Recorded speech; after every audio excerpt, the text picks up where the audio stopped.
Thanks for being here. I don't see you enough. You should come back more.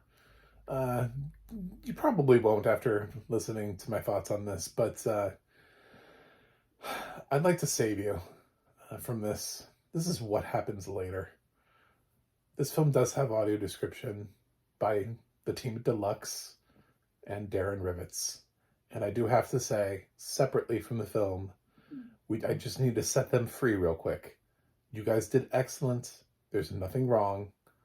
Thank you. You can go sleep now. Go rest. Go rest your weary heads. My God, this film is awful. This is Meg Ryan returning after 8 years. She has a writing credit on this and a directing credit on this.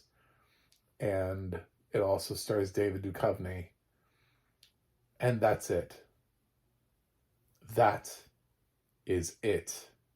There are two people in this airport movie. I'm not kidding. The third person that is credited is a voice. And we will get into that. I promise you. This is easily one of the worst films of 2023. By far. To the point where we talk about art and like creating art and art that goes into films and how art is subjective.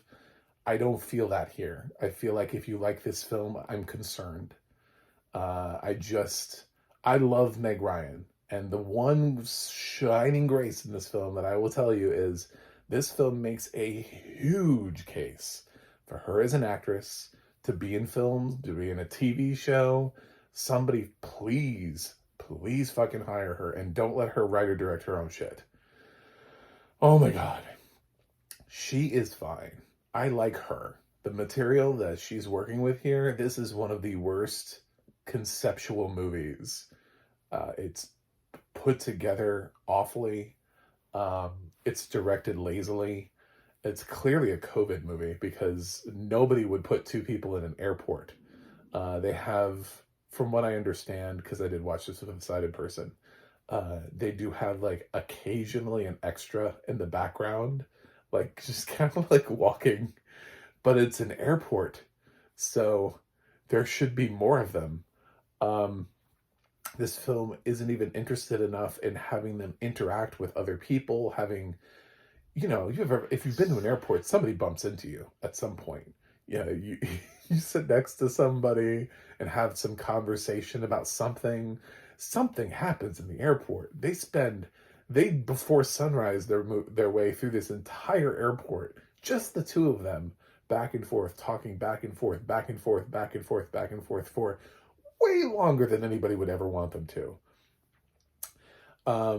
Basically, these two people, they knew each other years ago. They dated, were together, and they haven't seen each other since like their college years, right? Now they're like grown adults. There's so much time between them, and they kind of run into each other and try to pick up on where they left off, except it's really awkward because they don't really, that's the point of the movie. It doesn't really happen like that. David Duchovny is not interesting here.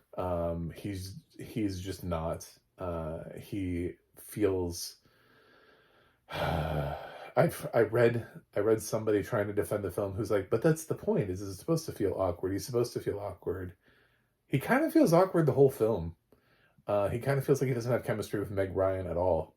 Part of that is I don't think they've ever shared the screen together, so I don't know how much chemistry. He probably read the script and was like, well, at least I'm getting paid. This is one of the worst scripts for a film. It doesn't do anything or go anywhere. It has characters making awful decisions all the time. Just in little moments too. Like, I have to get to the biggest thing. Please leave this video running. We have to talk about this film. There's a moment where after they've met, for some reason, Meg Ryan has his phone. I don't know why. She answers it. Because that's what people do after, if I'm in my 60s and I run into somebody who I last saw in my 20s, obviously the first thing I'm going to do is answer that person's phone while they're in the bathroom. You know, Bill's phone, I'm a woman, could be, could be his wife, could be like his daughter, people he's mentioned. I think he mentions the fact that he sort of is in a weird point with his wife too. So I mean, it's great for a woman to be picking up the phone.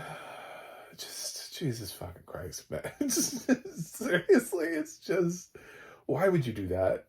Why on earth would you pick up that phone? It is the dumbest character choice, but probably the weirdest thing in this movie is the the voice of God. Literally, the person I was watching this with assumed these characters were dead because that was the working theory. We were watching this film. We're like, these characters are dead. This is transitional. That has to be the twist here, because there's no explanation for it. It's a pretty much empty airport, and the intercom voice that goes throughout the whole airport, that lets people know of their flight delays and your flight is on time. Please check flights have been delayed because due to the storm, flights have been delayed, blah, blah, blah. That does that. Also talks to them directly to them. The voice of the airport talks to these characters. It'll say something like, you should go to your thing now, and Meg will say something, and you'll actually hear the voice respond, yes. And it's like, what? What? It's not just like it's a weird voice. Like, the voicing is weird anyway, even if they kept it sort of as this airport voice. It never really felt like an airport voice to me. But the fact that it actually talks to them, how am I supposed to take this film seriously? Oh my God.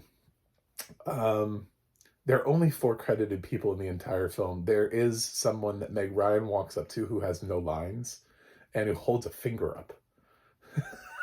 And that person's credited on IMDb. So there are 4 credited actors for the entire film. It's dreadful. These people, they don't have their experiences. They talk about life and how their lives have been different. And are you on a trip, or are you on a journey? It's a question that just keeps being asked. I don't know. She's delightful, and I would love to see her in more things. The audio description is fine. Darren Rivets did a delightful job here. It's so upbeat. The audio description is way better than this film.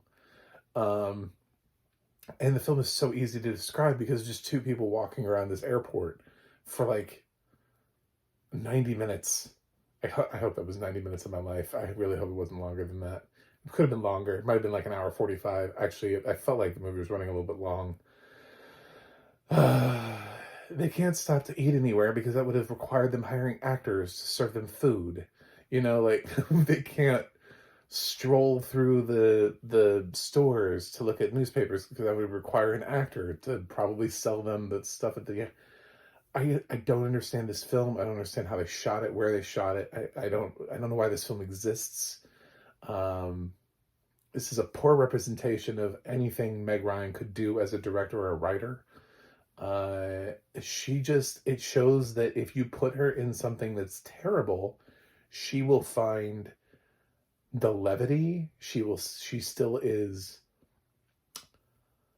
perfect in the genre. I have no other way of saying that except for absolutely perfect in the genre. Some of these ladies who are even older than her are being thrown in these like 80 for Brady's type films, and the ladies themselves are charming because they are legends. And so when you put them in the film, it kind of elevates the film. You realize the film itself is not great, but the actresses are. She's at that stage. But she could be getting actual work. She could have her own Netflix series, something. Somebody please hire Meg Ryan and get her out of terrible, awful movies like this. The sad thing is I now own this. I was thinking about renting this film for a while because I was so intrigued because I haven't seen Meg Ryan in anything in years. Apparently this was the first thing she'd done in 8 years, and I don't even know what that was.